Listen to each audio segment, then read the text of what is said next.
প্রায় 9 বছর পর এসএসসি পরীক্ষা হচ্ছে, এত টাল বাহানোর পর, যোগ্য অযোগ্য এত কিছু হওয়ার পরে আপনি আজকে পরীক্ষা দিচ্ছেন, কতটা আপনার ভরসা পাচ্ছেন?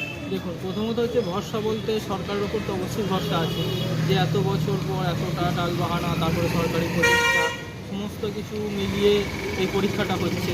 তো সেই দিক থেকে সরকারের উপর ভরসা আছে, এবং সরকার আর কি একটাই আবেদন যে সরকার যেন স্বচ্ছতার ভিত্তিতে সব নিয়োগগুলো করে, এবং আর কি নতুন যারা পরীক্ষা দিচ্ছে তাদের যেন সুযোগটা থাকে। যে আর একেতেই 10 বছর, অনেক ছেলে মেয়ের 10 বছর পেরিয়ে গেছে জীবন, তো তার সঙ্গে বয়সটা পেরিয়ে গেছে। তার সঙ্গে বয়সটা অনেকটা পেরিয়ে গেছে। তো সেই দিক থেকে যতটাই যাই হোক সেটা যেন স্বচ্ছতার ভিত্তিতে।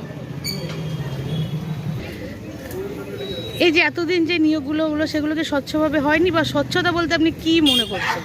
স্বচ্ছতা বলতে দেখুন, প্রথমত হচ্ছে আমরা যেটা আগে দেখেছি যে ওই মার্কশিট অনেকে পাওয়া যাচ্ছে না। তারপর অনেক জায়গায় দেখা গেছে যে আর কি প্রার্থীরা একরকম দাবি করছে, কোর্টে এসএসসি একরকম দিতে পারছে না, কোর্ট একরকম চাইছে।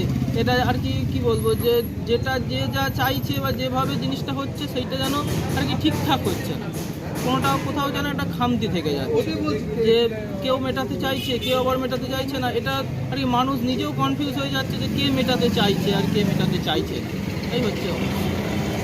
কি নাম আপনার? আমার নাম সৌভিক।